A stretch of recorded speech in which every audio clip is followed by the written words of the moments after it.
welcome to a new episode of the brand called You. We have brought some amazing people to you over the last few months, and today we have a legend, Pramath Sinha. Pramath, welcome to the show. Thank you. Pramath is from IIT Kanpur. He's a PhD from UPenn. He was a partner with McKinsey. He's the founding dean and board member of the Indian School of Business. He's the founder of the 9.9 group. He's founder of Ashoka University and the Young India Fellowship. And he's founder of Harappa, which is a very, very prominent online focused teaching tool. Pramath, welcome. Thank you so much. What an amazing journey you've had. No, thank you. You've set me up for failure by calling me a legend already. I'm far from being one. You'll be surprised at how much people follow you and people respect you. So, Pramath, academics obviously seems to be your first love. But before I get into that, you went off overseas, you worked with McKinsey, you chose to come back. Talk to us a little bit about your early journey.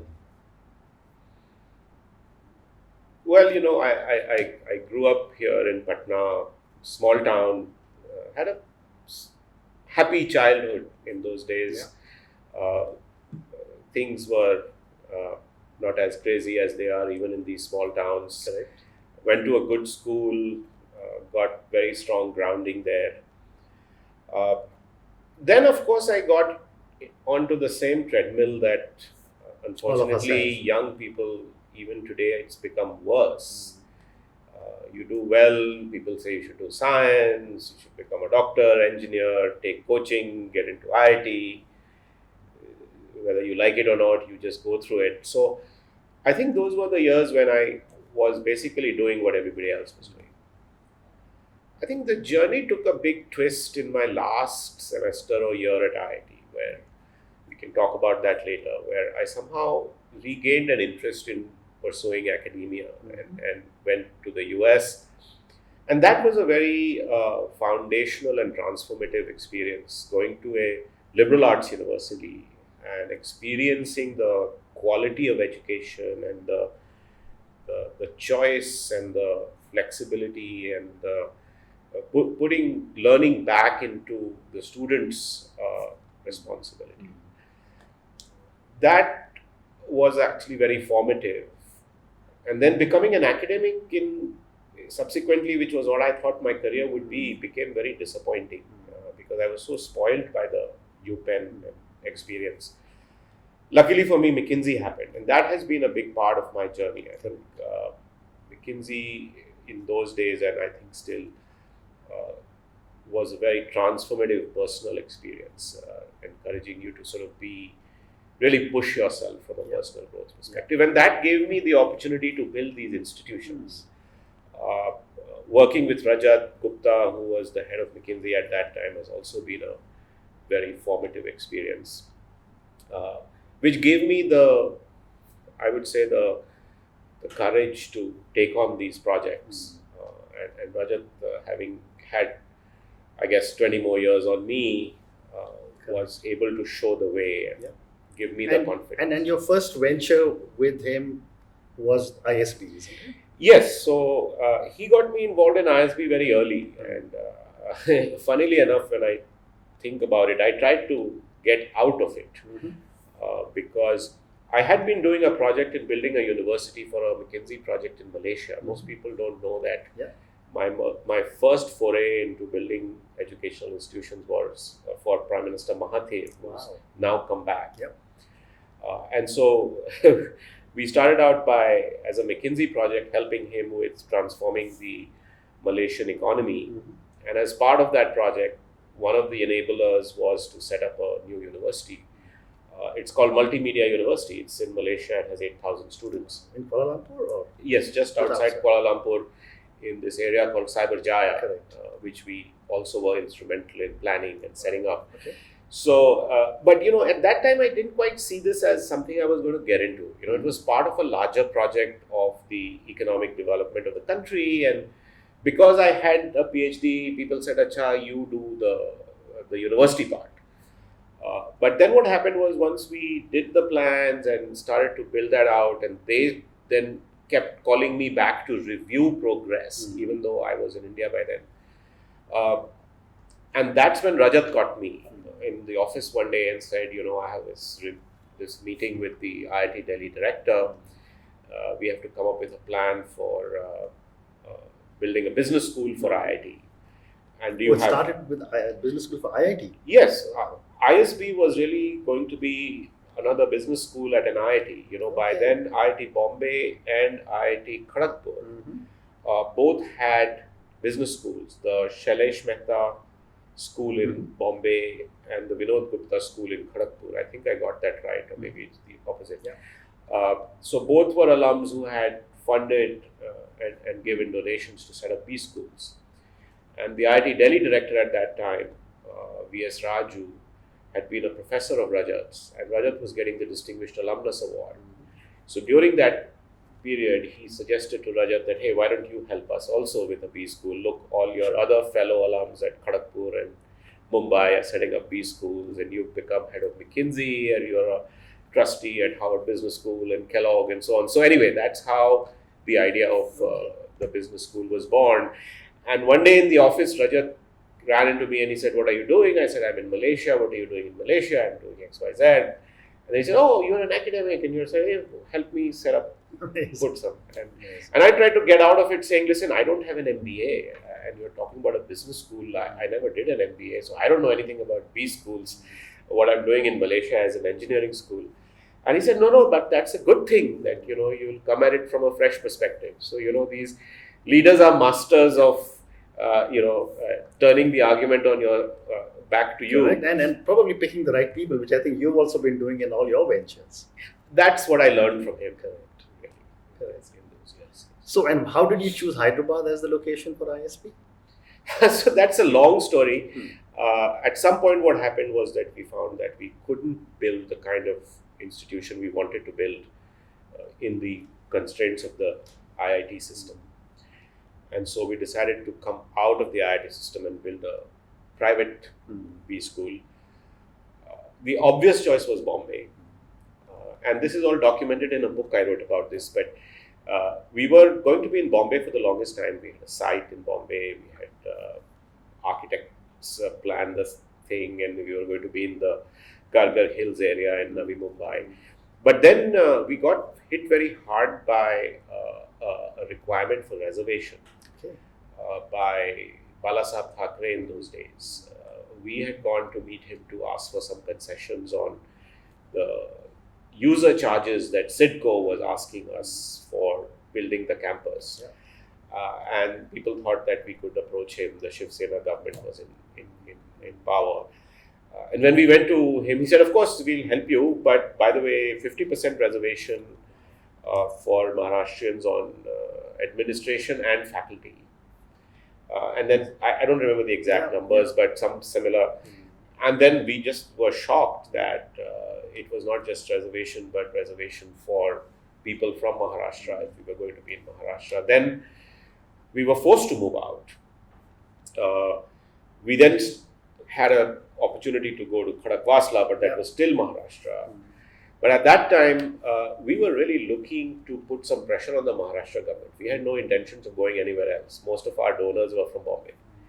So to put pressure on the Maharashtra government, we started to talk to other governments. And in that process, we ended up going to Hyderabad, where Chandrababu Naidu was the chief minister. I mean, the confession to make here is that I was working with him he was my client. And that had actually happened because of the work in Malaysia. So Mahathir had recommended to, how life has all these links. Absolutely. So Mahathir had recommended that Naidu work with McKinsey. And he had said there's this Indian guy who worked with me. So Naidu had somehow found McKinsey and me. So once I started working there, I realized that Hyderabad had potential. So on the Naidu side, my McKinsey team was working, pitching to the ISB board to locate the school in Hyderabad. And from the ISB side, I was taking the board to all these places. And so that match worked, and that was an amazing choice. It's a beautiful campus. I've gone and spoken there. Yes, of course. It's a beautiful campus. Yes.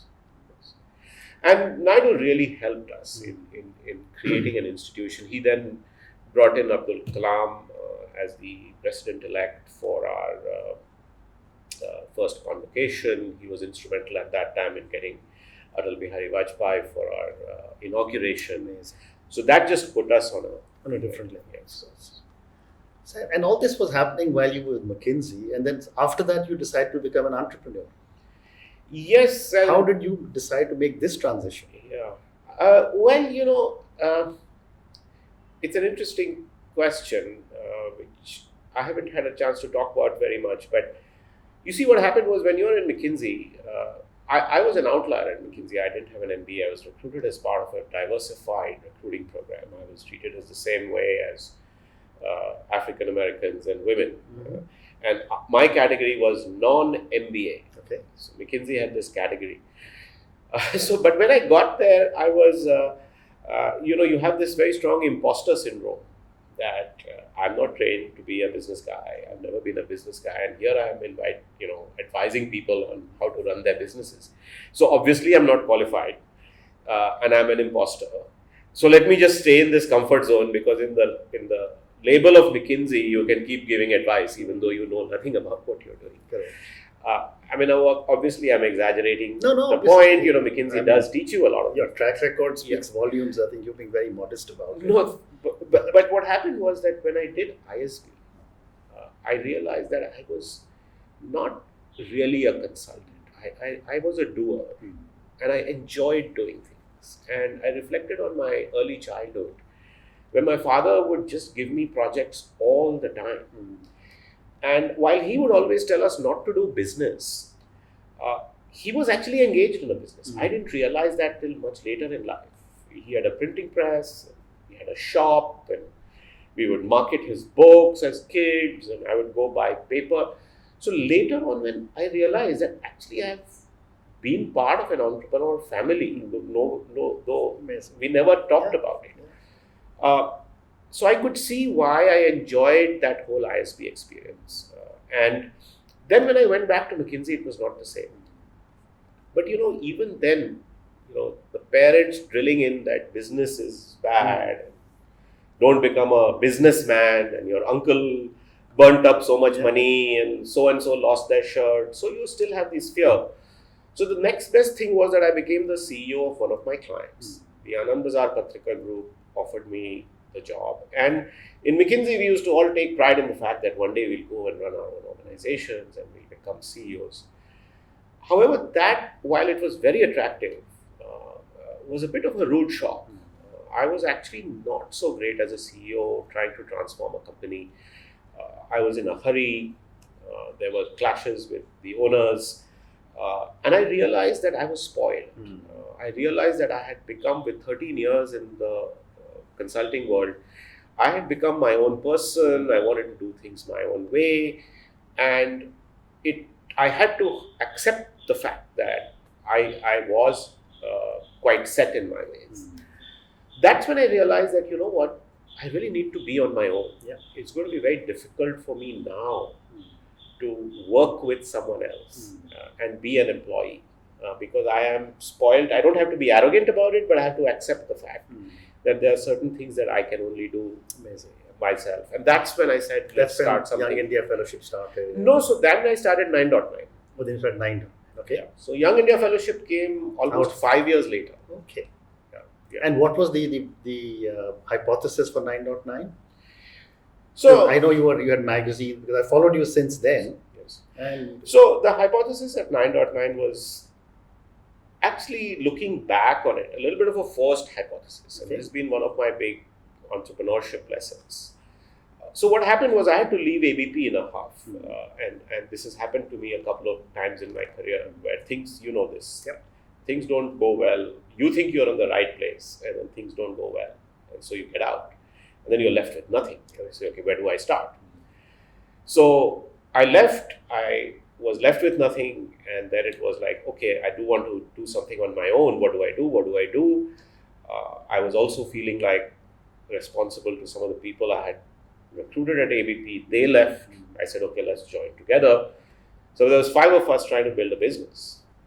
The truth is we have not one idea, but we had 5 ideas. And that's the other problem. You can't work on 5 ideas.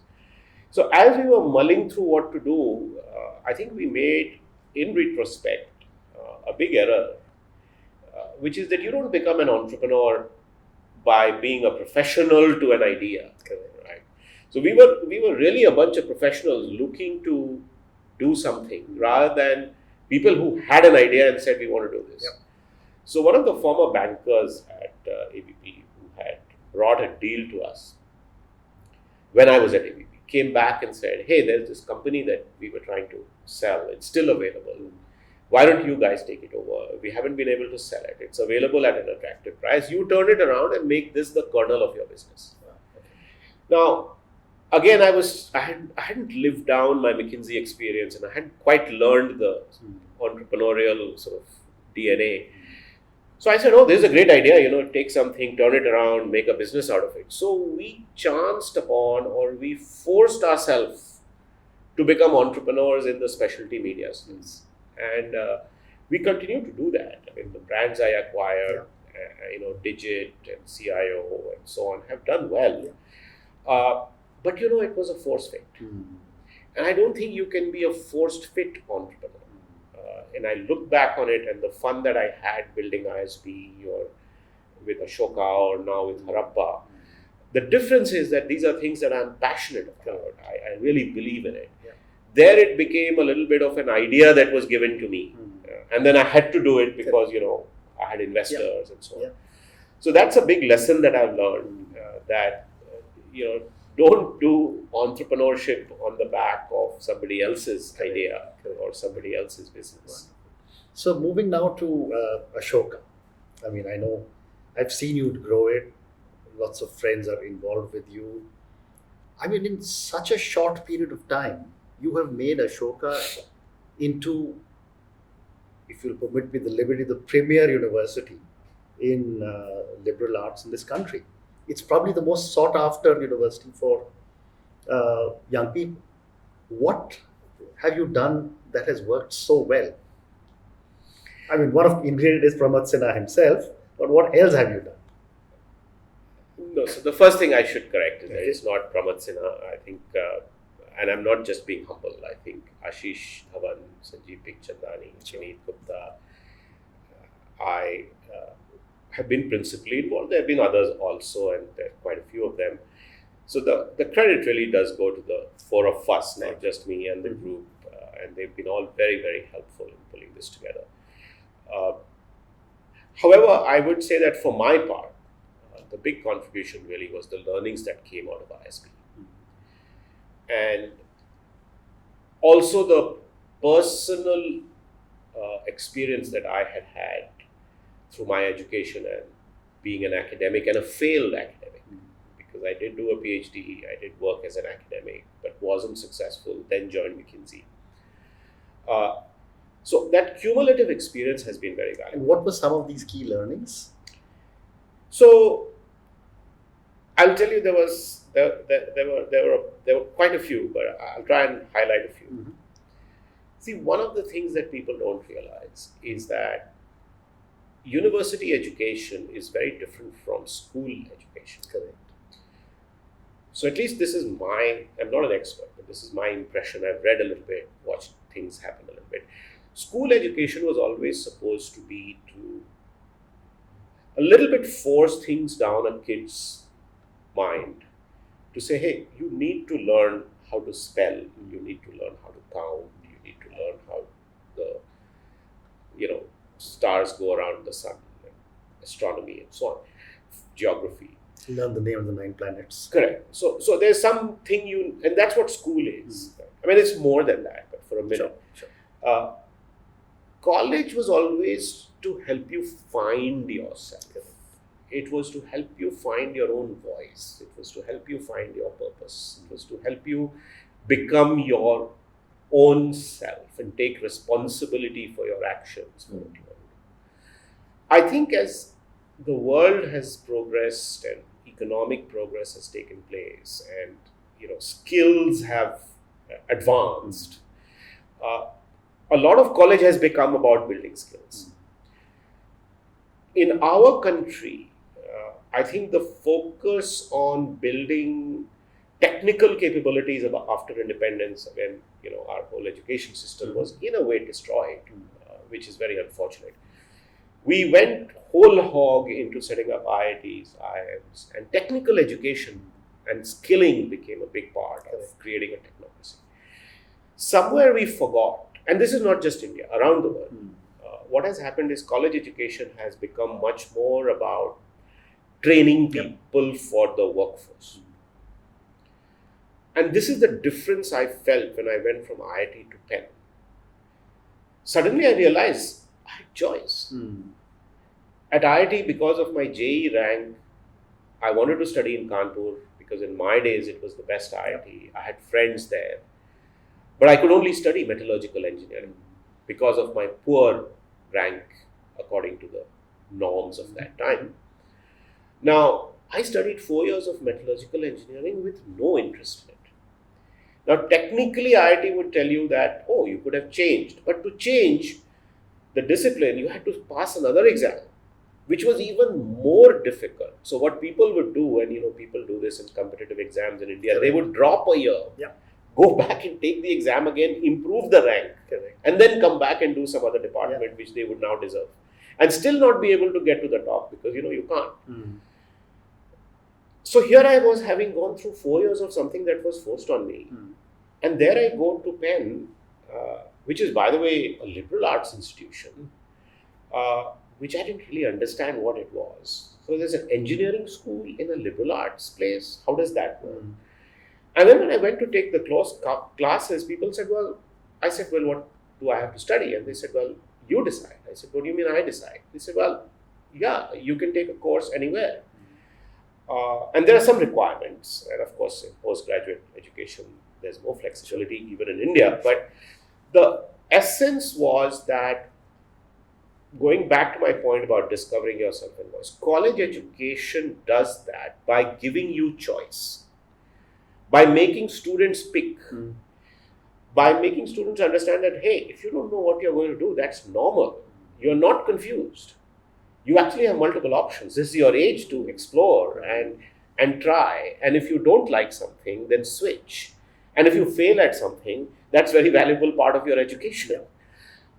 So instead of doing this in a sort of prescribed manner, providing an education where you put control, if you can use the word, or choice or decision making back in the hand of the student is the fundamental difference, right? And that's what empowers kids. Kids get excited. There are a large number of kids in this country who know that they have to do BCom or they have to do law. I just rode here with my friend Kapil Mehta, who was telling me that his daughter tried very hard to convince her to go to Ashoka. She said, I'm not going there. She went to law school. And that's fine. There are going to be kids who know that. But a large number of kids don't know. So by creating choice for them, you are actually putting them back in charge. And that's very attractive to them. So this is one idea. I think the other thing is very simple. And this is what people forget. All you need to do to create a great institution is put great students and great faculty together. You can put them on a beautiful Hyderabad campus of ISB, or you can put them under a tree in your parampara. Magic will happen. I agree. But then you have to be relentless and you have to be absolutely strict about not compromising the quality standards. I agree with you. But I know a lot of young students who are studying at Ashoka. And yet, one of the things, you and I are of the same vintage. And we've been brought up in a certain way based on examinations and pressures and so on and so forth. And as you said, IIT, we've all had to go through that. I guess that was the time how India was maturing. But I see the same kind of pressure on a lot of children who are finishing school. Ashoka has, probably removed that so-called pressure cooker situation for a small group of people who can get in. But what is the answer to the thousands and thousands of students coming out in our country in the same situation? And we hear horror stories from those coaching institutes of Kota and the other places? I think this is the tyranny of the numbers. What has happened is that our population has created a situation where fundamentally the existing models of education do not work. So the classroom teacher model with X number of classrooms and X number of students to a classroom to a teacher was the model that was prevalent for maybe even the last 1,000 years. That model doesn't work in a country that is giving birth to 25 million children a year. Absolutely. Yeah. Who all deserve a high quality education. Correct. So that explosion we have not anticipated in the model of our education system. Therefore, there's a massive scarcity and supply-demand mismatch. The only thing we have done to take care of that scarcity is try to say, no, we have to be very meritocratic.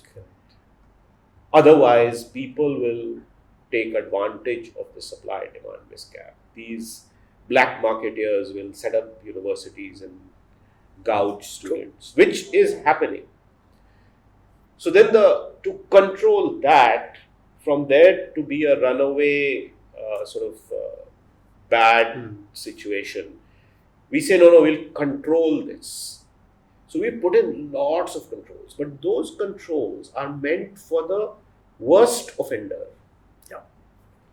And those controls are then applied to everybody. So now the problem is that there is no flexibility in the system for innovation. There is no reason that there should be one entrance test for all IITs. The way you want to free it up is you want to tell all 23 IITs that, hey, you're a national level institution. Why should you all have the same entrance? You decide what kind of student you want. Correct. You decide what kind of student you want. Yeah. And that's the way it works all over the world. In fact, if you ask me, it's a solved problem. What problem are we trying to solve? This is the solved problem is that the best universities of the world decide for themselves. You don't prescribe to them. Nobody owns them. Right? Now, you may say, well, Pramath, what about the problem of the bootleggers and the black marketeers? I think absolutely control them. But then free up the ones who are to be trusted. Yeah. Right? You don't have to free up everybody. But this whole idea of the institutions of eminence was exactly that. That if you trust that Ashutosh will set up a university which is not self-serving, that is not commercially oriented, let him do it. Tell him that, of course we'll monitor you, put guidelines, you can't still rook students. But I'll give you the freedom to do innovation, and that's what ISB and Ashoka and many of the new universities are doing. Within the system, we are saying, listen, we can choose to also say, oh, show me your JEE score or show me your CAT score or whatever. We are not doing that. We are saying, listen, we'll take your score, but we will look at you because we want people who are interested, who are interesting, who are more holistic, and at least give people a chance. So, look at the irony of this whole thing. On the one side, there are people who are not getting jobs. And when I speak to people in companies, they say we can't find the people who can't get jobs, who are suitable for jobs. Or we keep saying that we are not getting good enough educational institutions. And yet, when I drive from here to UP, dozens of colleges which are lying empty. What is the solution? I mean, there has to be some answer that has to be found, because you said rightly, 25 million adding to the birth cohort every year. So firstly, this problem has not existed before. So you need to find new solutions. And I'm not suggesting that I have answers, but I think one is that we need a massive overhaul of the whole system. the kind of transformational reforms that India saw in 1991 with respect to our economy, where we said, okay, we'll do almost a reboot. And if you look at our history as a country, or I would say even as a civilization, then real economic independence happened in 91. So I think you need that kind of a reboot. What are some elements of that? I think some of these are bringing in practices that are solved problems. So for example, everywhere in the world, including the United States, where we send all our children these days, there are 3 tiers and 4 tiers of institution. Most of our kids are going to those top 100 institutions. They are not going to the remaining 700-800 institutions in the United States. So how do you build those first few institutions who really do become at the forefront of leading stuff? China has done that. They started with a C9 program where they picked 9 universities and said, we'll make them the best in the world. That, when they were able to put on enough of a momentum, they've created a C32 program. So now they have expanded that list of 9 to 32. Russia has the top 500 program. So they say we'll take 5 universities and push them up to become top 100 by 2020. So this idea that you have a tiered structure is very important. I think that's an old solution, but still relevant.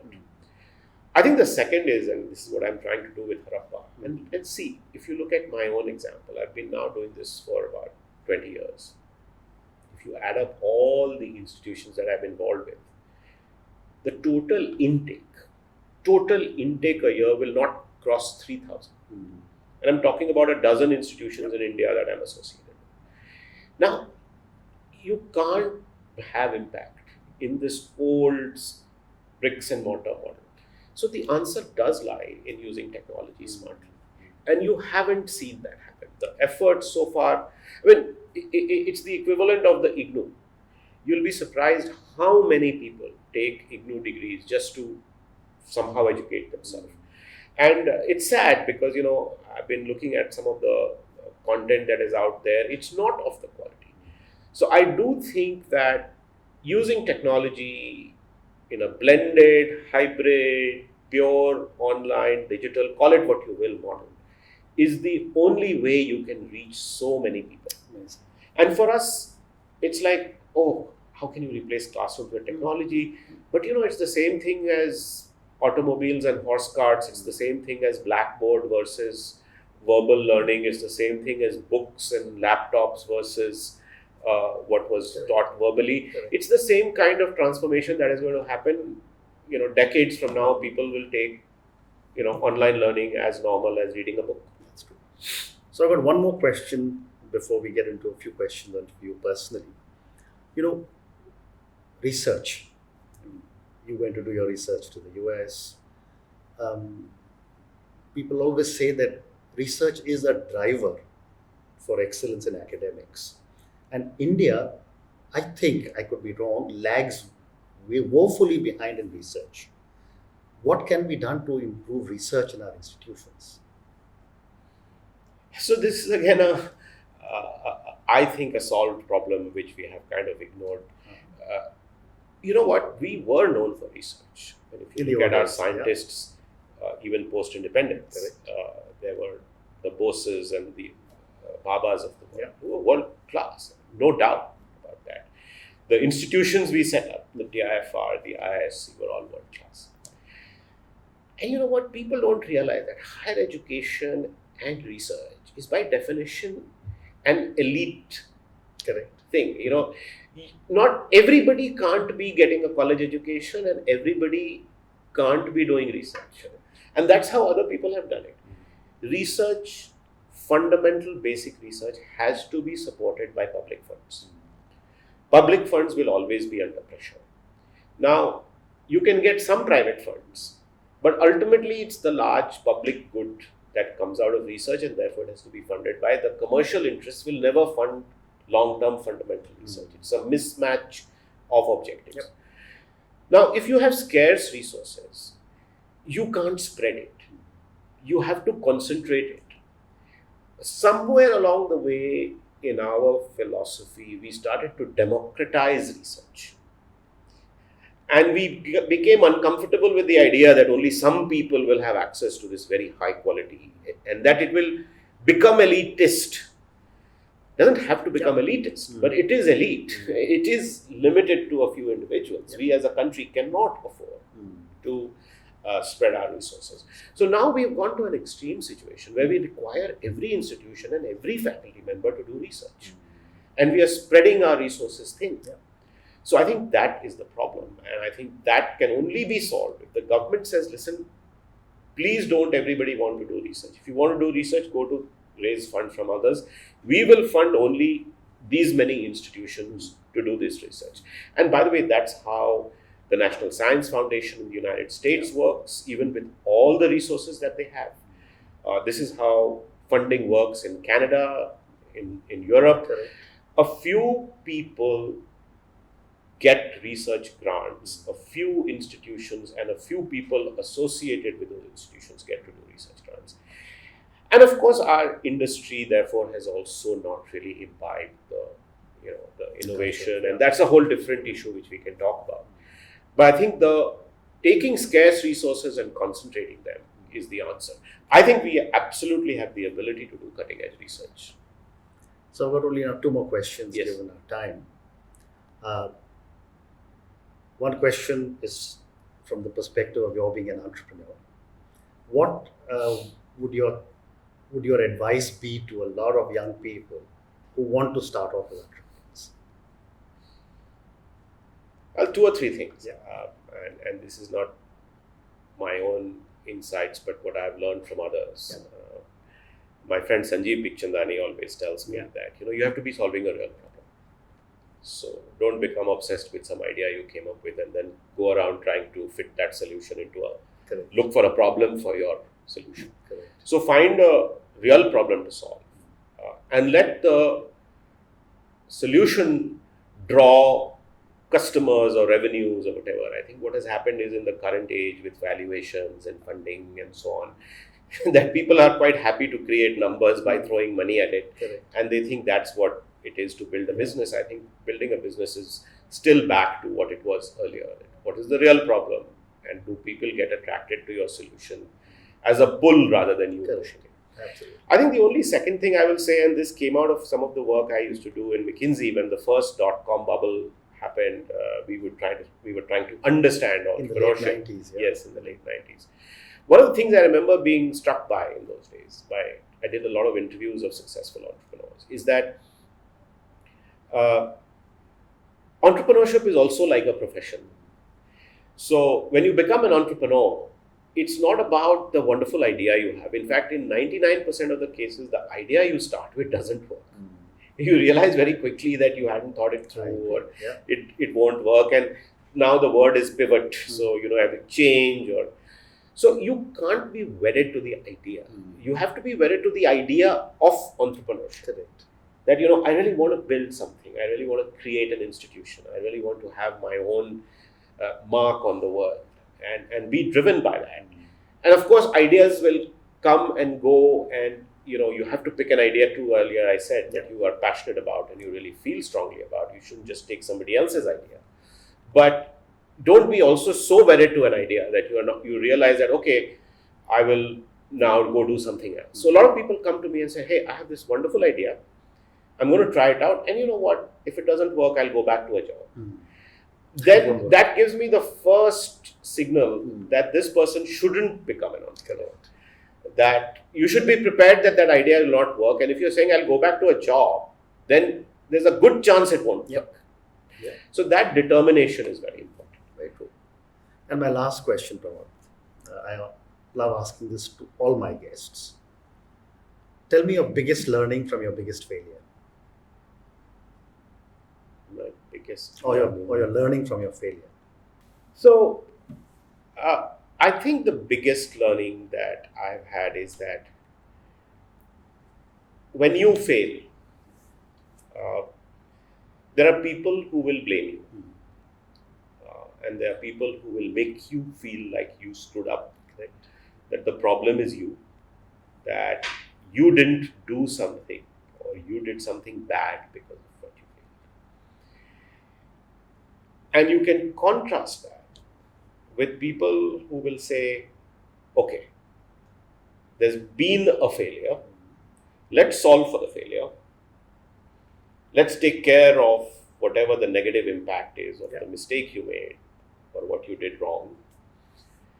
Then let's come back and sit down and say, what did you learn from it? And how do we make sure that we understand what your role was, what external circumstances led to it, and how do you move on from here so that you can be better next time? I have learned that being the second person is obviously the best way to be. Absolutely. That has helped me in my career, where people I really look up to have given me that chance. It has made me followers of these people for life. And I hope it has made me also like them in the way I deal with people. It's not easy. I think I'm not perfect. I think I might sometimes show displeasure or show reaction which is inappropriate in this kind of situation. But at least I try not to let people be blamed or discouraged or feel demotivated when they fail. And I think that is something that I feel has been a big learning for myself, and then in how I deal with other people. Fantastic.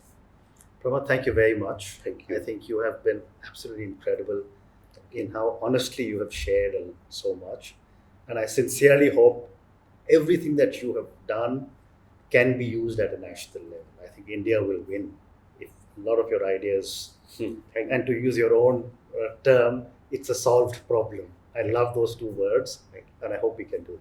Thank you very much. Thanks very much for having me. I really appreciate it.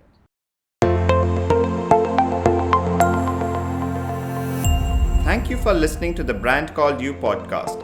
Be sure to visit tbcy.in to join the conversation, access show notes, and discover fantastic bonus content. You can follow us on YouTube, Twitter, Facebook, and Instagram. Simply search for the Brand Called You. Thank you, and see you next week.